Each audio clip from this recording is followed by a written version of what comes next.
Почитувани, ја следите емисијава на Македонски корени од Сиднеј. Ви благодариме што сте со нас, вашите домаќини Јони Бети Треновски. Ви благодариме, почитувани, што и денес ве има во огромен број.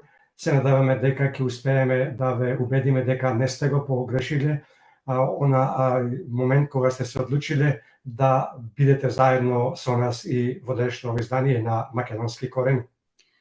Почитувани, во следниве минути ќе другаруваме со господја доктор Наташа Котлар, подпредседател на партијата Глас за Македонија, научен советник и редовен професор во Институтот за национална историја Скопје, но и кандидат за градоначалник, односно градоначалничка на општина Центар. Врската ни е веќе воспоставена, верувам се слушаме. Добро ви утро, господја Котлар, и добро ни дојдовте за прв пат овде на Македонски корени.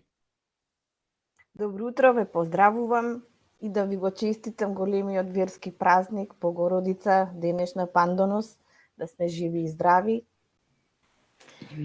Добро ви утро и од мене, господја Котлар. Ви благодариме што позитивно одговоривте на нашата покана и со вашето присуство денес не удостоивте нас, но пред се слушателите и гледачите на Македонски корени.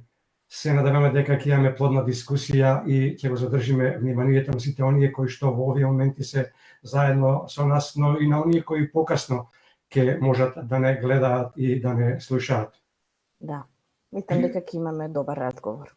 Припремајќи се за денешниот разговор, приметивме дека вие сте докторирале на Универзитетот Свети Кирил Методи во Скопје, Институт за национална историја. Вниманието ни го задржа насловот на докторската дисертација Животниот пат и дело на Никола Петров Чукарски, Русински. Инаку, за оние кои не знаат, а за оние кои подзаборавиле, да ги подсетиме дека Никола Петров Русински Чукарски е македонски социјалист, револуционер, деец на ТМОРО, околиски војвода, учесник во Илиндерското востание и бил близок пријател со Гоце Делчев и Васил Главинов. Задоен со идеите на социјализмот, тој го наоѓа своето место во македонското револуционерно движење и безусловно му служи целиот свој живот. Господја Котлар, ова ли е клучната спојка со ВМРО-ДПМН, која застанат за вашата кандидатура за градоначалник, односно градоначалничка и мајка на општина Центар? Јас ќе одговорам почнувајќи од вашето второ прашање. Клучно беше за соработката што и двете партии сме определени опозицијски. Едната има постар датум и повеќе искуство. Мојата партија, Глас за Македонија, е од понов датум и го има искусено се она што представува политички и изборен амбиент во Македонија. И честопати искажувам и велам дека изборниот процес или изборниот амбиент во Македонија е крајно неповолен и непогоден за партии од понов датум. Така што ако навистина некој сака да артикулира определени идеи, сваќања, па и политики, мора да размислува на еден обединувачки капацитет или коалицирање, така што Глас за Македонија, поаѓајќи од реалните услови и прилики, а и од својата опозицијска определба, беше нормално да се определи за соработка со поголемата опозицијска партија, тоа е ВМРО-ДПМН и нејзината коалиција. Но тоа е добро, бидејќи во приликите кои што се во Македонија, веќе бараат еден активен политички ангажман, така што претпоставувам и другите партии кои што се на македонското политичко небо ќе артикулираат својата политичка дејност во согласно со приликите. Нормално нам не е целта да постигнеме определен успех, тоа се локалните услови. Сакаме на тој начин, преку овој микросвет, да поставиме еден пат за справување и во однос на другите, односно јавни и државни политики. Во однос на Русински, што го спомнавте, јас Русински го имам само како подлога за проучување на револуционерната дејност во Македонија во 19. век и почетокот на 20. век. Таа биолична биографија фактички представува биографија на едно револуционерно движење кое што има своји видувања, сваќања и начин на однесување во тој период. Русински и целата таа социјалистичка група влегуваат во рамките на револуционерното движење токму благодарение на односот на Гоце Делчев кон тие млади луѓе и разбирајќи ги нивните идеи, и исто така на Петар Попарсов, кој што сватил каква демократизација би значило на движењето кога социјалистичката група би била прифатена во револуционерната организација. И добро е тоа така направено, низа мерки и идеи влегуваат како програма во револуционерната организација, позната како тајна македонска Одринска револуционерна организација, а потоа и како внатрешна македонско-одринска револуционерна организација. А мислам дека најголемата придобивка од страна на социјалистите кои што се вклучени во оваа револуционерна македонска организација е фактот што тие многу јасно ја искажуваат идејата дека Македонија треба да биде на македонците и дека македонската борба треба да биде во насока на постигнување на македонски интереси и македонски разбирања. Господја Котлар, како течат припремите за кампањата? Ќе успеете ли да постанете мајка на жителите на Центар и прва жена градоначалник на Центар? Имате тешка задача, имајќи во предвид дека општина Центар досега и припаѓаше на СДСМ. Овој пат, по се изгледа дека битката ќе ја биете со господинот Горан Герасимовски, така, од СДСМ, директор на Државниот завод за индустријска собственост, за кого пред ден-два јавноста дозна дека му е поднесена кривична пријава заради бришење на националната трговска марка на компанијата Baby Beef за младо јунешко месо. Па да, знаете, прашањето е комплексно, но во секој случај ќе се обидам да бидам јасна во мојот одговор. Она што представува подготовка за активизмот, односно пред започнувањето на кампањата, тече доста интензивна. Јас сум постојано сиве овие денови меѓу луѓето од скопските, односно тоа се центарските мала или четврти како ги именуваат, но по македонски тоа се мала. И постојано комуницирам со луѓето. Има навистина многу проблеми. Само таксативно ќе ги спомнам, има проблеми од архитектонско-урбанистички план, има проблеми во однос на безбедноста. Луѓето бараат позорникари, како што на времето имало редари во соодветните места и улици на општината. Луѓето имаат потреба од соодветни паркиралишта, соодветна инфраструктура, соодветен начин на однесување им пречи бучавата на луѓето, дали е од сообраќајот или пак од гласната музика или пак од гласното говорење на луѓето кои што се движат во соодветните улици. Проблемите се секојдневни и тие се кои што го чинат нашето секојдневно живење. Меѓутоа, јас себе си не се доживувам како мајка на општината. Можам да бидам мајка во моето семејство, на моите синови. А себе си се доживувам повеќе како организатор на работењето во општината, бидејќи, знаете, јас потекнувам и од претходниот систем, но и од овој систем. Колку и да не сакаме да признаеме некои добри работи од претходниот систем, но она што ни се врежало на сите нам е фактот дека кон работата вие мора да имате сериозен однос. Вие мора да творите, вие мора да создавате, мора да бидете трудолюбиви за да се создаде нешто.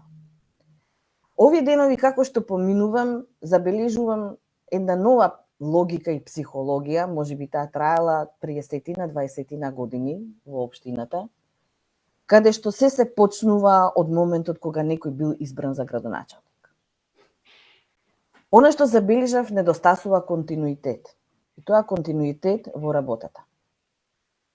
Така што мојата задача ја разбирам како човек кој што ќе биде пред се посветен кон континуирана работа, особено придржување кон законските норми, бидејќи првата помисла кај македонскиот човек, па и во луѓето оние кои што живеат во центар, кога постои една законска одредба, првата помисла е а како да ја изиграме таа законска одредба. Јас не сум од ова време, јас сум од едно друго време каде што се размислуваше како точно да се спроведе законската одредба или норма. Така што мојата интенција е насочена кон културата на работењето, културата на однесувањето кон обврските, тие секако се од локален тип, но имаат и поширок диапазон, бидејќи да не забораваме, Општина Центар е домакин и на државните представници на власта. Односно, ние сме домакини и на председателот на Република Македонија, и на премиерот, и на владата. Така што, во еден таков контекст, себе си само можам да се доживеам како човек кој ќе биде посветен на работата и ќе организира работата согласно она што представува закон, норма, културно однесување и воспитано во секој случај и со особена почит кон она што представува работа и труд. Господја Котлар, добро сте го уочиле проблемот кај нас македонците, без разлика каде и да живееме и без разлика во кои области делуваме, секојаш почнуваат работите од моментот кога се поставува некој на некоја функција. Верувам дека ќе успеете да го искорните сето тоа. Инаку, овиот власта, поточно врвот на заевата власт, на дневна база, без исклучок, го манипулираат македонскиот народ и сите други граѓани кои живеат во Македонија. Најнапред создаваат, односно креираат проблеми, а потоа глумејќи спасители, се обидуваат да замајат македонската јавност и да ја оттргнат од она што го намислиле, односно од она што некој им го дал да го спроведат според сценариото, кое за сега морам да признам дека добро го спроведуваат од точка до запирка, но на жалост сето тоа на штета на Македонија и народот. Овде само ќе споменам последната шокантна одлука на владата да прими 700 бегалци од Афганистан, играјќи улогата на душогрижници, при тоа заборавајќи на кое дередже баш тие истите го донесоа својот домороден народ. И другите кои што живеат во Македонија. Со која намера го прави сето ова премиерот Заев? Дали хуманоста е само изговор за опасни геополитички сценарија? Зошто во тоа големо душогрижливо срце на Заев нема место за македонскиот народ? Како да му се стави крај на ваквите налудничави одлуки, господја Котлар? Ова прашање не е Знаете, ова мене многу ми наликува на она замајување на јавноста. Предпоставам дека за сето ова се кријат многу лукративни и лични интереси, ама од тој тип. Ако се сеќавате, специфика е на оваа власт да создава проблем на сосема едно друго место, за да се прикрие вистинскиот проблем кој се јавува сосема од друга страна. Најавите прво беа дека ќе бидат 200, па потоа 450, па 650, па за да деновиве слушнеме дека се 750 афганистанци кои што јас ете така иронично ги именувам побегули според речникот на оној познат филм кој што го имаме сите, предпоставувам, гледано за Зона Зафирова. Да.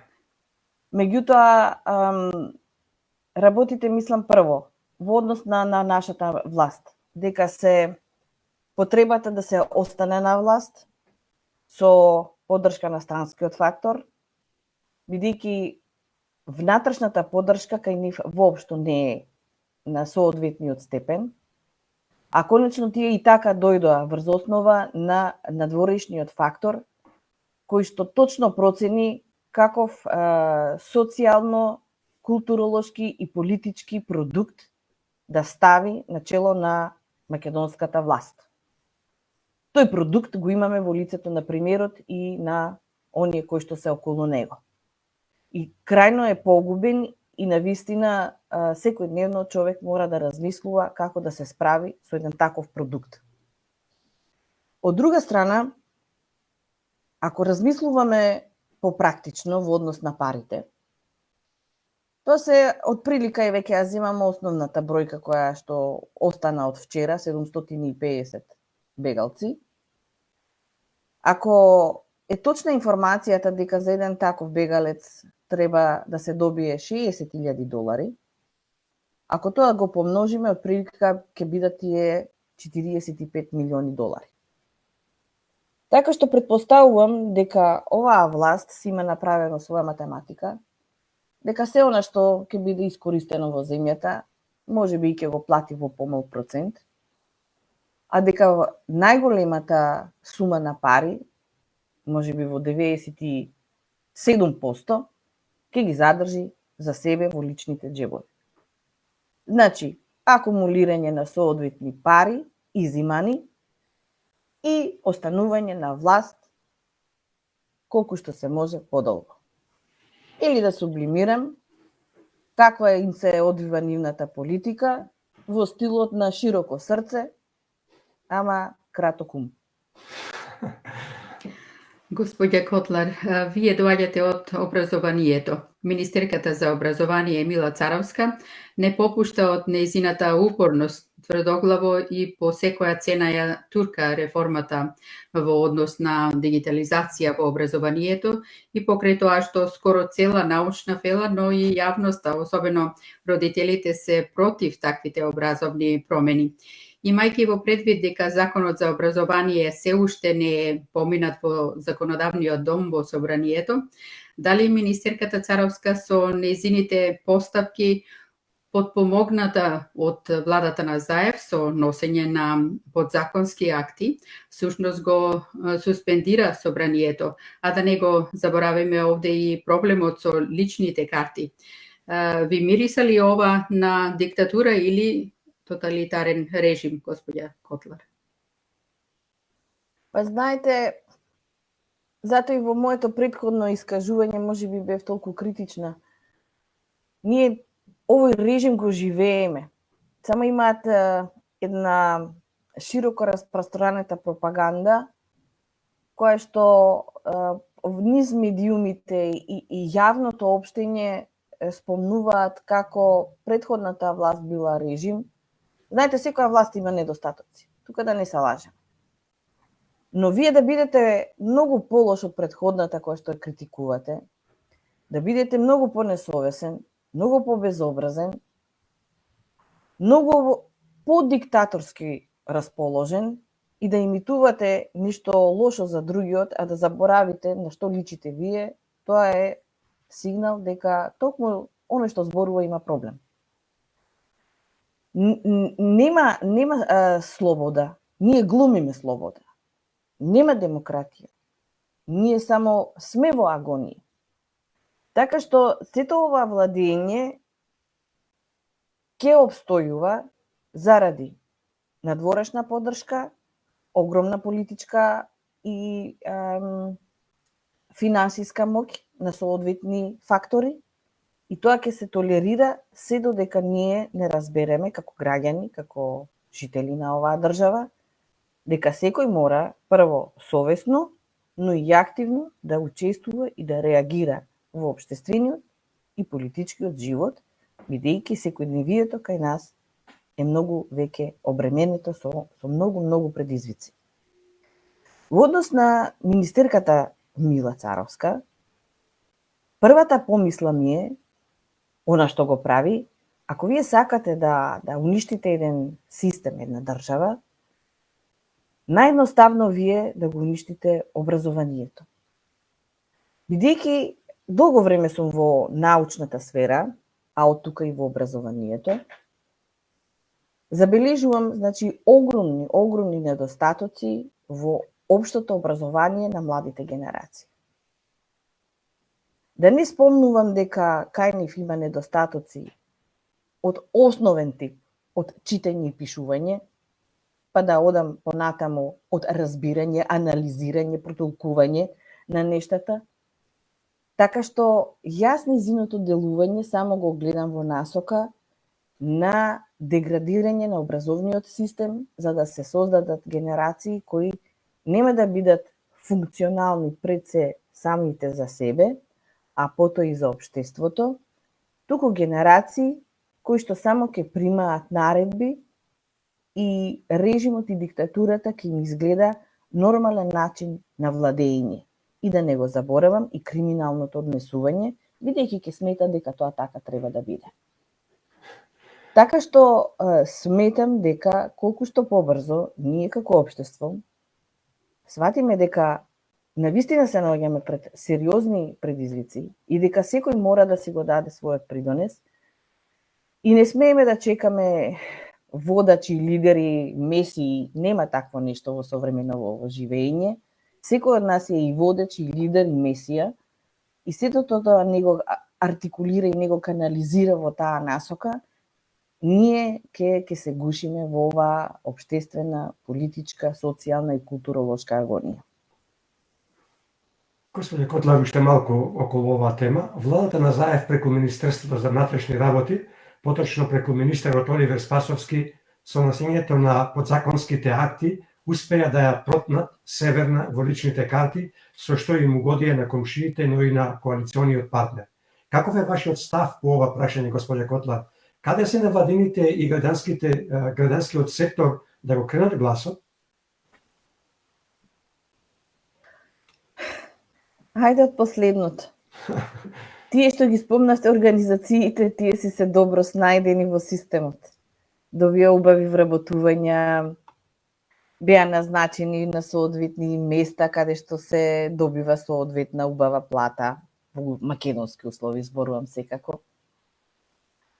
Може би тие како поединци се добро ситуирани, па нема потреба да бараат нешто што треба да се бара.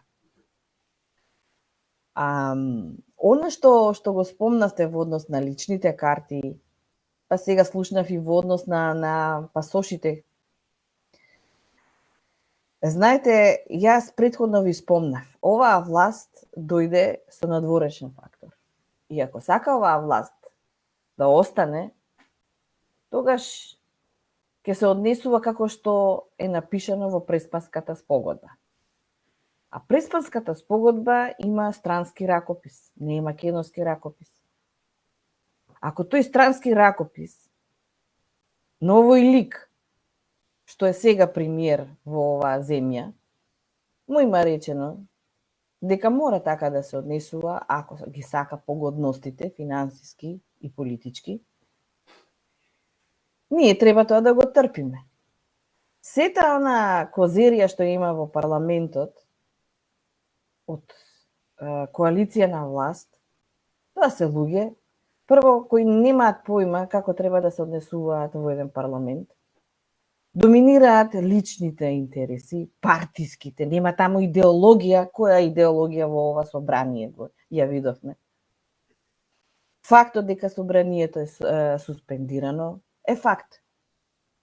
И дека власта дури си ја превзема веќе де факто и законодавната функција во државата. Основен принцип за функционирање на една демократска држава е кога ви се независни основните три власти: извршната, законодавната и судската. Ние сме класичен пример каде што тоа не е.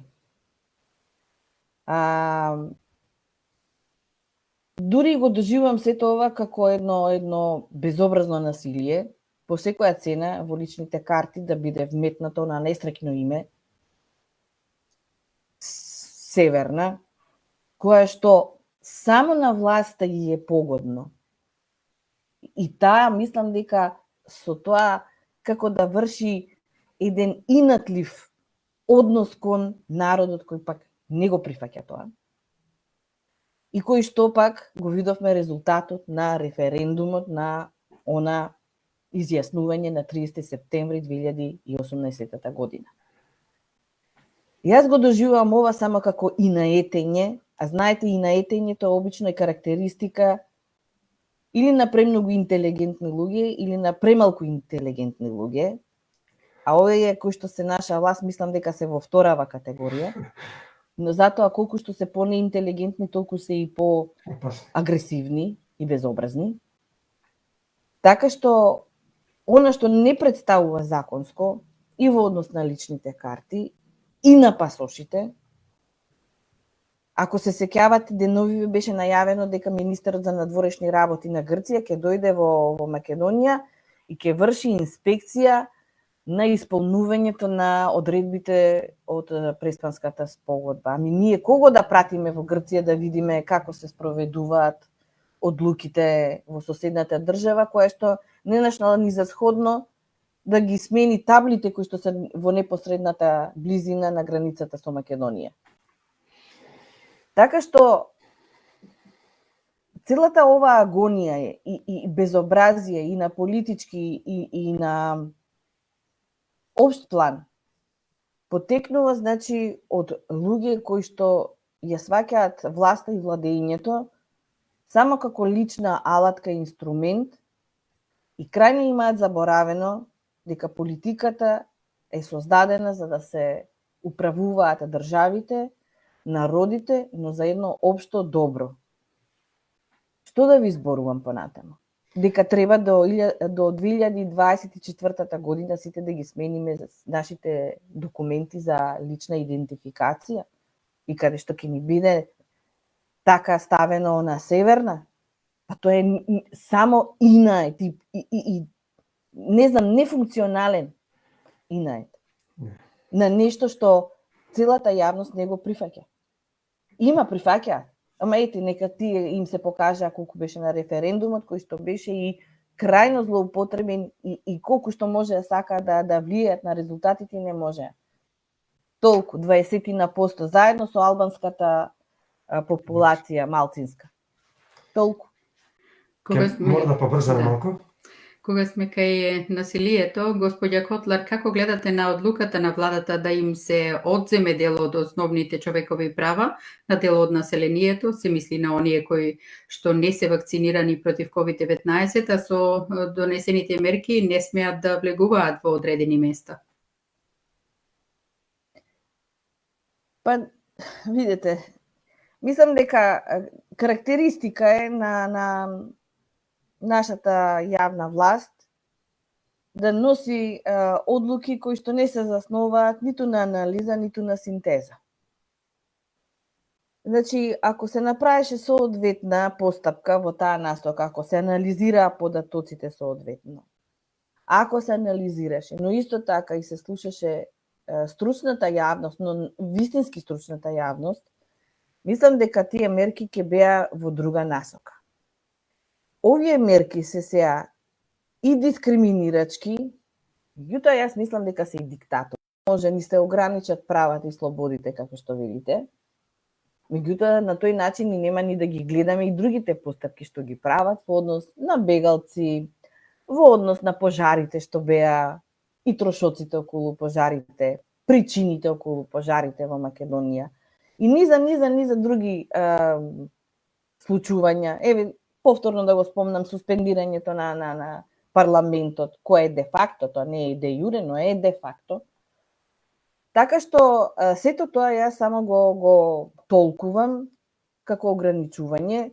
Нормално, во сите држави постојат принципи како треба да се однесуваме кон пандемијава која што постои, кон вируснава пандемија, но таа треба да биде во согласност на сите јавни потреби и однесувањето на луѓето, а крајно дискриминирачки и неправично, а замислете, тоа ви го имитува една власт која пак најмалку има право тоа да го прави. Мора да побрзам малку ако е можно, ако не е многу битно. Во последниве неколку години, особено после 2019 година, се почесто на социјалните мрежи, па и во разговори, се споменува еден наратив, сите сте исти. Овде се мисли на политичките партии. Врз основа на оваа кованица или наратив, народот веќе се навикна на сите глупости што оваа власт ги прави на дневна основа и во сите сфери. Дали навистина се сите исти, господја Кутла? Со која цел се употребува овој наратив, оваа кованица и што треба да се направи повторно неколку пати прашуваме за се удна оваа власт. Па да, тоа е, знаете, многу непријатно. И реплика која што многу често се слуша.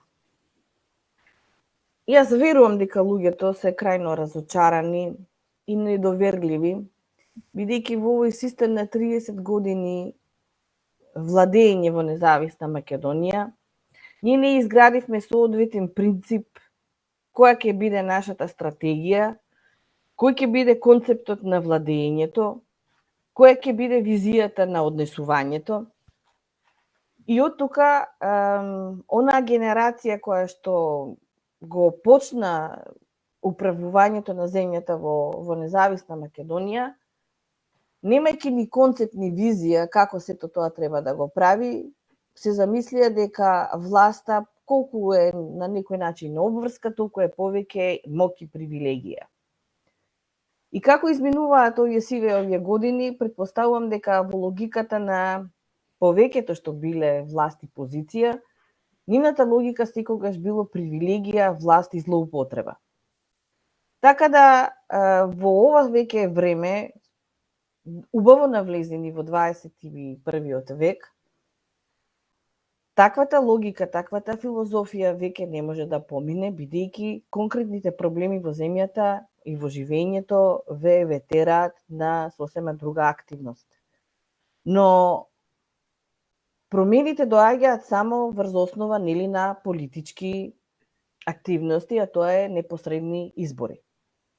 Многу често се случува да нешто партиите ветуваат, а кога ќе дојдат на власт и да не исполнат, па дури и уште повеќе да злоупотребат од претходната власт.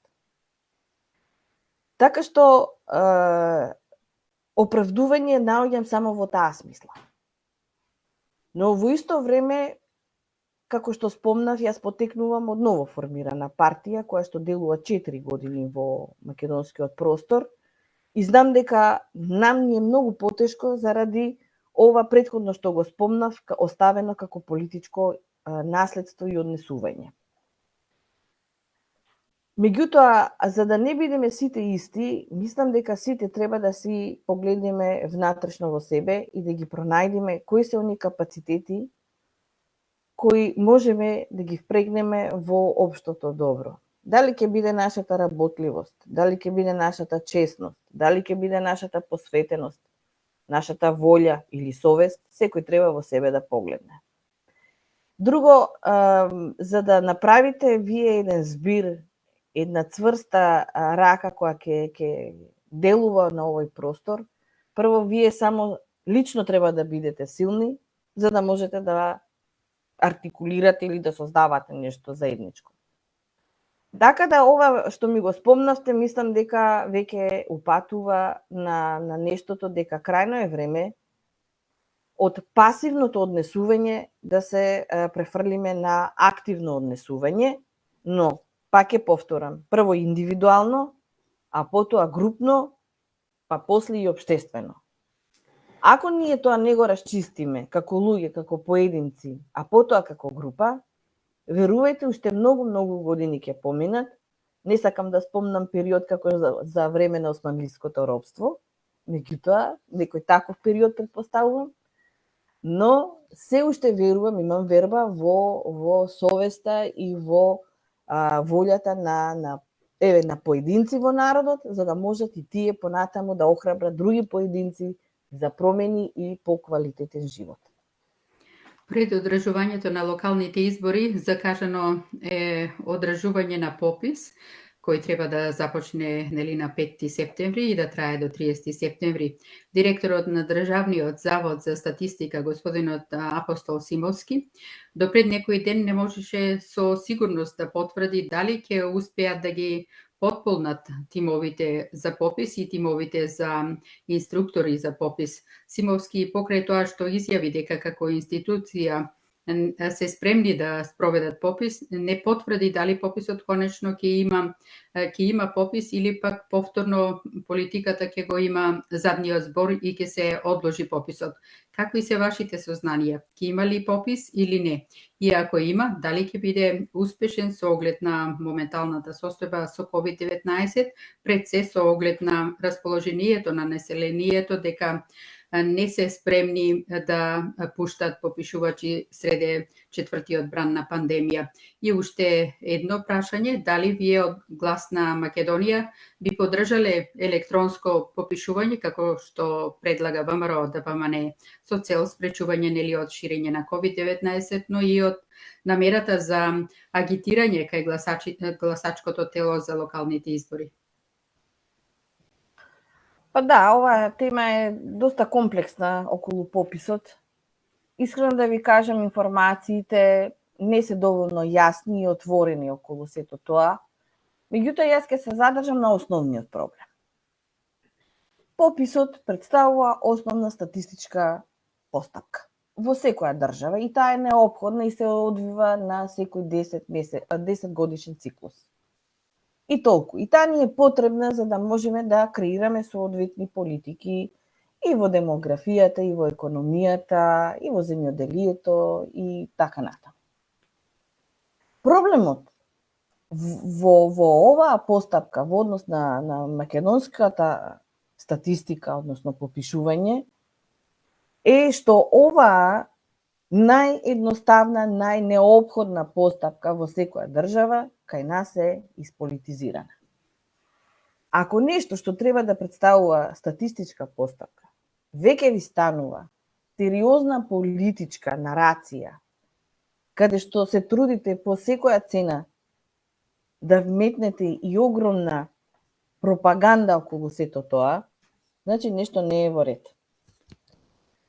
Тогаш нормално е што се појавуваат и реакции во случајов недоверба, како тоа ќе се спроведе, кој ќе ни го спроведе. Од нас, обичните граѓани, претходно разговаравме дека се бараат строги однесувања во однос нели на вакцинираноста или не сме вакцинирани или сме вакцинирани. Одеднаш ни доаѓаат луѓе кои што не се вакцинирани, треба да не попишат. Значи дилеми има многу. Тие дилеми треба да си ги реши постојаната власт, а таа само настапува со наративот попис мора да има. Знаете, македонскиот народ вели мора да се умре, друго све може да се направи. Така што попис да, и нас ни треба попис и треба да сватиме дека пописот представува статистичка операција. Тоа не е политичка работа која што треба нам да ни овозможи или на некој друг чукање во гради заради определени бројки или пак реализирање на некакви интереси заради определени бројки. Бидејќи тука стои вистинскиот проблем на оваа работа. Затоа што во 2001 година се поставија темелите на оваа работа која што постојано раѓа сомнеш и недоверие. Кога ќе се постават нештата како што треба, пописот и ќе се изведе како што треба. Ме прашувате за постапки во случај на пандемија електронско. Јас би се согласила, бидејќи во еден современ свет на живење ја прифаќам и комуникацијата преку современите технолошки инструменти. Но пак ја речам, јас ќе имам недоверба во однос на резултатите, бидејќи имам недоверие во начинот како тој ќе се постави, реализира и ќе се толкува. И да не добиеме во еден случај сомнежи и реакции од типот на референдумот кој што беше 2018 за 30 септември. Од тука доаѓа недоверието на широката народна популација. Ме прашавте за нерезидентното. Мислам дека тоа е во насока, барем она што е реакција на власта, дека е реакција под притисок на нивниот албански коалициски фактор. Мислам дека тоа албанско население се настојува да биде попишано во поголем број, како што спомнав, а македонското да не биде попишано соодветно, за да се изменат бројките. И пак ќе спомнам, целото зло на сето тоа беше во оној Охридски рамковен договор, каде што почнавме да делуваме според бројки и да си ги броиме етничките сили, а иако и во овој устав кој што представува наградување на уставни одредби, и во овој устав, ако сме се декларирале за граѓанска држава, ние постојано бараме бројки и постојано бараме можности за извитопорување на вистината. Република Македонија си е држава на македонскиот народ како конститутивен и во незе има соодветни малцинства како што и треба да биде. Целата играрија околу поимите и толкувањето на поимите се работи за незнаење, надворешен фактор и домашно незаинтересираност да се бранат државните интереси во Република Македонија.